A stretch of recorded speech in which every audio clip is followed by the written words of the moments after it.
A 64-year-old man named Hernandez Santana has been arrested as the suspect in the shooting that led to an investigation here at ABC 10 in Sacramento along Broadway. And as the sun has risen this morning, you can see for yourself plywood over one of the windows in the lobby there. Now, earlier in the day on Friday, police were called here in response to shots fired from outside the ABC 10's building. No one was injured despite the building being occupied at the time. 3 bullet holes were seen in the window on the building's lobby, and that's when the investigation began. Later the same day, KCRA3 saw police in the River Park neighborhood, including SWAT teams. A witness at the scene reported seeing a man tackled and then taken into custody. Sacramento police thanked the FBI for providing resources in its investigation and have asked anyone with further information to contact their department. A 64-year-old man. All right, so what's up, family? Welcome back to the channel. Subscribe if you haven't. Give this video a big thumbs up. So today we diving into one of the most revealing stories in the media and political landscape right now. And no surprise, the mainstream media isn't giving you the full picture. And we got a left-wing activist allegedly shooting up ABC 10 in Sacramento. And we got Jimmy Kimmel suspended by ABC. And we got media personalities crying censorship and screaming fascism. But behind the scenes, this story isn't about free speech. It's about business, money, sponsors, public relations, and legal exposure. And let me show you what's really going on here and why the media wants to keep it quiet. So, the shooting they don't want to tell you about, right?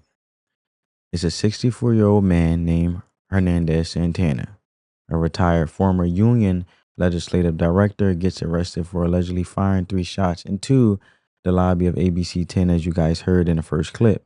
No injuries, but let's be clear, this was a politically motivated attack, and you can see the motive spelled out in the man's alleged social media. Now, this is his social media and the rhetoric that he spews, and as you guys can see on X, formerly known as Twitter, the authoritarian oligarchy is now complete. CBS Plus caving, big law firms in DC, the subservients, FBI and AG, Attorney General, university president stepping down, fanboy SCOTUS, public radio, ICE goons. We're going to have to fight like hell. Rules don't apply if election was stolen. So you see the anti-Trump rhetoric, right? And then he says, this was recently, where's a good heart attack when we need it the most? Please join in my thoughts and prayers for the physical demise of our fearful leader. So this is the man, Annabelle Hernandez Santana, an ex-California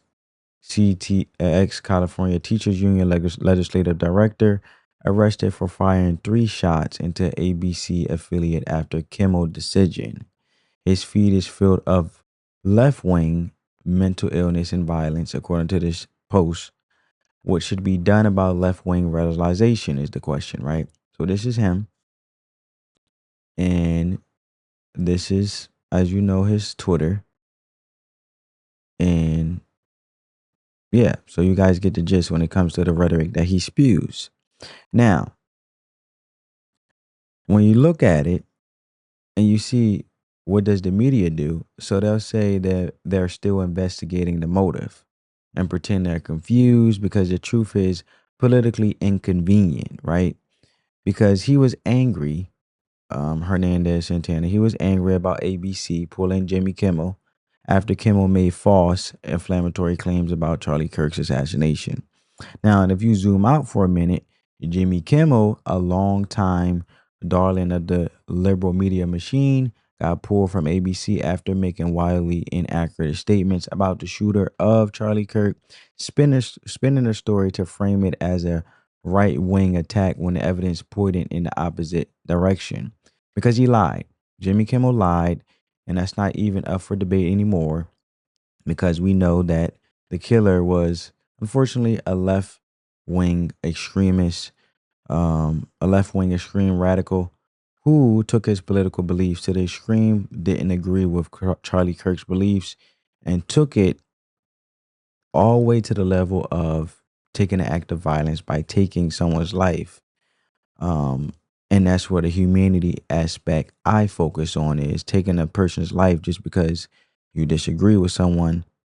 beliefs is totally uncalled for and shouldn't be done.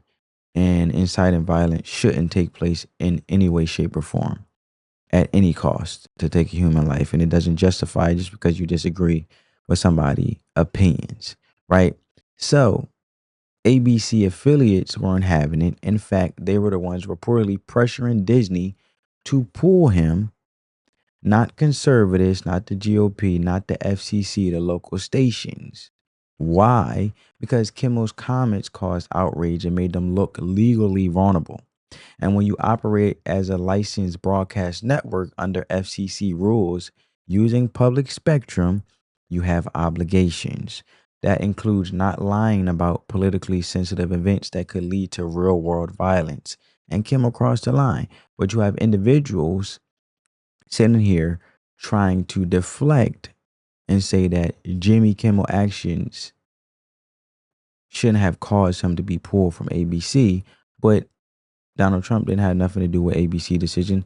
It all, from a business perspective, is just a liability of what Jimmy Kimmel have done. But check out how they're trying to spin it when it comes to individuals who are biased and obviously are Democrat supporters and are full-blown dedicated to the Democratic Party. ABC made the announcement Kimmel would indeed be taken off the air indefinitely. And this is just the latest chapter in Donald Trump's ongoing campaign to crack down on free speech, dominate the media, and essentially render the First Amendment meaningless. So it was for the journeyman cable news host Tucker Carlson, just fired from his third network. He believed he could say anything, no matter how vile, no matter how disgusting, no matter how offensive, no matter how dehumanizing or belittling. And if you act like a sociopath over and over and over and over, you will become unpopular on the national stage.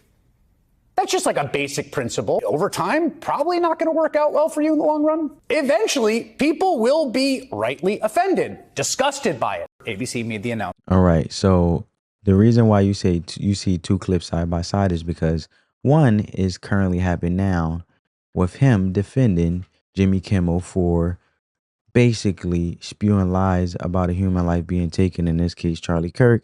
And then the right, you see him basically bashing Tucker Carlson, who got fired at Fox for the same thing consequently as Jimmy Kimmel, which the same standard was upheld from Fox News station. ABC is upholding the same standard as a private company. They do not want the liability of ignorant comments, let alone in this case, an insensitive comment, let alone spewing lies about a human life being taken right now. Because like I mentioned before, these big networks should have left Charlie Kirk's assassination just alone. If you're not just reporting the news in which the law enforcement are releasing and just reporting the news for what it is, then that's fine. But do not start spewing opinions and spewing your own perceptions and thoughts on someone's life who have been taken away, unfortunately, due to a violent act, let alone Charlie Kirk being taken away from his family, his wife, and etc. So the point is, these news networks, unfortunately, have individuals a part of that network who felt comfortable enough not just to report the facts, but also their Democratic or Republican political party biasness. And now they have been overboard, but now you can see that eventually the company, being afraid of losing money, sponsors, audiences, they're not going to have it to a certain extent, and they will get rid of you. So the same standard should be held for Jimmy Kimmel. If this man is coming at Tucker Carlson the same way he got pulled from Fox Network, what is the difference from ABC? Now, we're going to go into regards of how the business in ABC, which was their decision, not Donald Trump's, not FCC, to pull Jimmy Kimmel away, and sponsors pulling away. And this is what ABC was in fear of. So they'll figure, you know what, let's get rid of the liability, in this case, Jimmy Kimmel, so we don't suffer this. Outlets reported Kimmel planned to respond to the controversy on his show Wednesday. Reports say he spoke to Disney executives about his prepared monologue for Wednesday's show, but they worried it would only inflame the situation. The decision to pull the show further fueled by concerns over threats to Kimmel and his staff. But by then, Nexstar, the country's largest local broadcasting group, had already announced it would preempt Jimmy Kimmel Live after FCC Chairman Brendan Carr, a Trump appointee, appeared to threaten broadcasters who failed to, quote, take action against Kimmel. Nexstar is currently seeking FCC approval for a $6.2 billion merger with another media company, Tegna. On Thursday, Carr insisted his agency was empowering local stations to respond to the needs of their viewers. We're in the midst of a massive shift in dynamics in the media ecosystem for lots of reasons. Again, including the permission structure that President Trump's election has provided. And I would simply say we're not done yet. The president was more explicit about the potential consequences for broadcasters. They give me only bad publicity for the press. I mean, they're getting a license. I would think maybe their license should be taken away.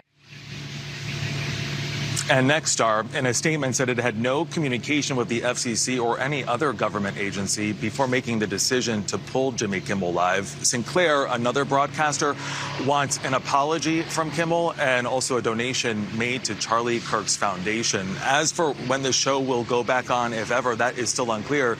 Though, Tony, there are media reports indicating that Disney is hopeful for its return.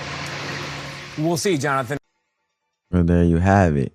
So now, I want you guys to see why I say this is not about censorship. It's about money, liability, and advertiser trust. Because it always comes down to the money. Most robust speech protections in the world. The First Amendment here is much more rigorous than the protections accorded the average British citizen. That does not excuse Jimmy Kimmel's idiocy on Monday night. And ABC is a private company, and unlike you and I right now, they operate in a regulated world on a broadcast network using the public spectrum. So they have an even higher obligation to the public. But I think what ABC was anticipating is they're going to lose half to three-quarters of their audience, and the advertisers are going to flee because Kimmel simply lied about Charlie's murderer. Charlie was assassinated by a left-wing fanatic, and that can be said over and over again, and you can't get away from that. So the decision to suspend and I suspect eventually cancel Kimmel is a business decision by ABC. When FCC Commissioner Brendan Carr came out and made comments about that, all he was doing was underscoring that the FCC has to regulate in the public interest, and ABC licensees have to broadcast in the public interest. Public interest does not include telling lies about left-wing nuts. Now, I don't know that ABC would have lost their license, but I know that ABC was looking at their sponsors more than they were looking at Brendan Carr talking about the FCC's legal responsibility. But our First Amendment, much stronger than Brits. The United States has the most robust speech. Well, there you have it. Like I mentioned, right? It comes down to the money. So if you look at it, let's talk about the part they really don't want you to hear. The business reason. This wasn't a free speech issue. It wasn't censorship. It was about money, liability, and advertiser trust. Look at the breakdown of it, right? I'll give you the breakdown. Audience fallout. Kimmel's comments created massive backlash from viewers. ABC stations were facing the threat of losing half to three-quarters of their viewership. This kind of drop is death for advertisers. Advertisers pulling out. Brands start backing away from the controversy. Sponsors don't want to be associated with legal exposure, violence, or political lies. It's not about politics. It's about risk management, FCC pressure.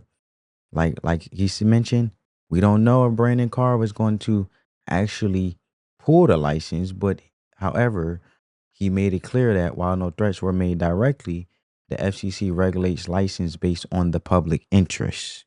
A broadcaster knowingly platforming false claims that incite violence, that's not a good look.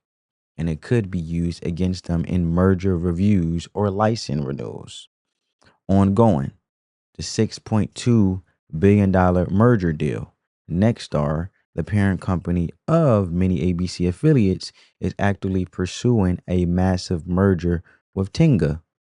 They cannot afford negative attention, FCC scrutiny, or public controversy. So pulling Kimmel was strategic damage control to keep regulators off their back. Pure business decision. ABC wasn't afraid of the government. They were afraid of bleeding viewers, of losing ad dollars, and jeopardizing a multi-billion-dollar deal. All right. So, of course, mainstream media, CNN, MSNBC, Fox,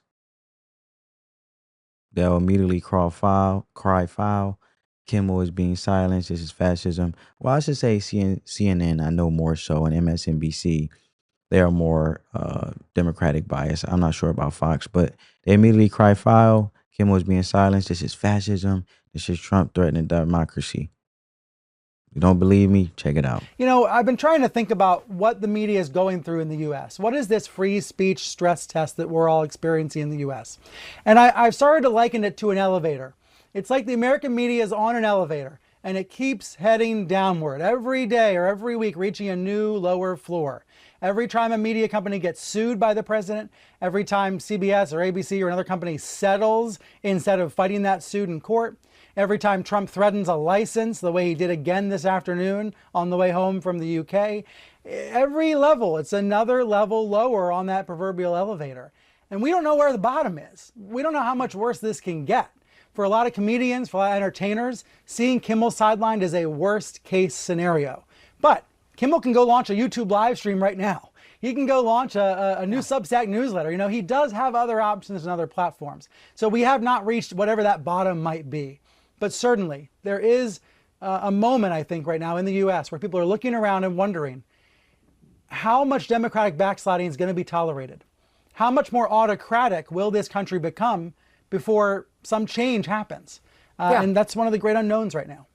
Do they keep going down, allowing it to go down, sinking lower and lower in that elevator you were saying? Did they get out? And these are the same people who celebrated when Trump was banned from Twitter, Facebook, YouTube, and PayPal, and didn't say a word when conservative creators were deplatformed for far less. This isn't about protecting speech. It's about protecting their side's speech. And when their side finally faced some consequences for pushing lies, unfortunately, pushing lies on an unfortunate matter like Charlie Kirk's in this case, let's just take Charlie Kirk's name away from it for a second. Just a human life being assassinated in cold blood and pushing fake inflammatory narratives, and they facing consequences for it, like a Jimmy Kimmel, who we know have been very, very open of how he is in support of the Democratic Party and his Democratic bias statements. They lose it when it gets time to be held accountable. So when you look at it, right, their own rhetoric is radicalizing people, because this shooter in Sacramento, right, based on what we've seen from his social media, I showed you, he was consuming far left media, repeating anti-Trump conspiracy theories, calling for violence, calling for Trump to have a heart attack, and viewing the Kimmel suspension as proof of authoritarianism, right? And when you look at that, this is not isolated. The same thing happened with Charlie Kirk assassination. The common thread. These people were radicalized, and you got people on CNN, The View, you name it. That's the pipeline they refuse to acknowledge. And the truth is, we're witnessing a pattern of political violence from the far left, and the media is doing everything it can to bury it, deflect it, or outright deny it, right? Gunman who police say opened fire on a television station in Sacramento, an ABC affiliate. You see those bullet holes right there. We are now learning that a suspect has been arrested. Let's go ahead and bring in ABC's Alex Stone with more on this from California. So, Alex, where does this investigation stand right now at this hour, and what does our affiliate say? Yeah, it was only a couple of hours ago, Gio, that an arrest was made in this. The arrest coming overnight. 64-year-old Anibal Hernandez Santana is the name that Sacramento police have given us for the suspect who was taken into custody overnight. The FBI ended up getting involved in this. It was quite a large manhunt that went on around Sacramento. Our sources saying early on that they had indicators of who the suspect might be, and then they were able to track him down overnight. And according to Sacramento police, they were able to move in and make that arrest. But Gio, they don't know the motive at this point. They say they have no idea what the motive behind this shooting was. Luckily, nobody was in the lobby of the building at ABC 10 that you see right here. The bullets that went through that window that went into the lobby area, there was nobody right there, so nobody was hit. Nobody was injured. The shooter was able to drive away and get away very quickly. But there is a suspect, that 64-year-old man, who is in custody right now, being held on a number of charges, Gio. All right, Alex Stone, you'll follow this. Thank you. All right, so it says the 64-year-old man who police said fired 3 shots into local ABC after late comedian Jimmy Kimmel was suspended this week reportedly had a social media account that showed a clear hatred for President Donald Trump. Variety reported an X account for Annabelle Hernandez Santana, the suspected gunman, contained a steady thread of anti-Trump commentary. As I showed you guys, and this was him in July. Variety found posters where he said he was ready to fight like hell to oppose the Trump administration. I showed you guys that tweet. Hernandez Santana was arrested early Saturday morning in Sacramento, was hit 3 times during a drive-by shooting on Friday. That was ABC 10, the news station, was hit 3 times. With assault of deadly weapon, neglecting to discharge a firearm, and shooting in an occupied building. Bail was set at $200,000, and Hernandez Santana is scheduled to have a court appearance on Tuesday afternoon. All right, so, and then it says the shooting happened one day after a protest was held in front of ABC 10. Following Kimmel's suspension, about 15 people showed up for the protest, the Sacramento Bee reported. There you have it. So when you look at this whole thing, right, the truth is we're witnessing a pattern of political violence from the far left. And the media is doing everything to bury it, but this isn't about Jimmy Kimmel. This is about a media ecosystem that radicalizes people and gets away with it. A corporate structure that only responds when the money is at risk, and a regulatory environment where you can get canceled for telling the truth, but protected if you push the right narrative. And Kimmel didn't get pulled for being edgy. He got pulled because he lied on someone's assassination. And because his lies had consequences, and because his network was bleeding revenue and facing FCC scrutiny, and now the same media that causes chaos is pretending to be the victim. And if you really look at it, that's what's occurring, I believe. Let me know in the comments what you think. Is this about free speech, or is it about radical lies finally facing consequences? And you can't sit there and incite violence and then don't expect it to come to your doorstep. But look, family, let me know what you guys think. Like, comment, share, comment, share, subscribe. Sorry, and remember, we just having a conversation. Peace.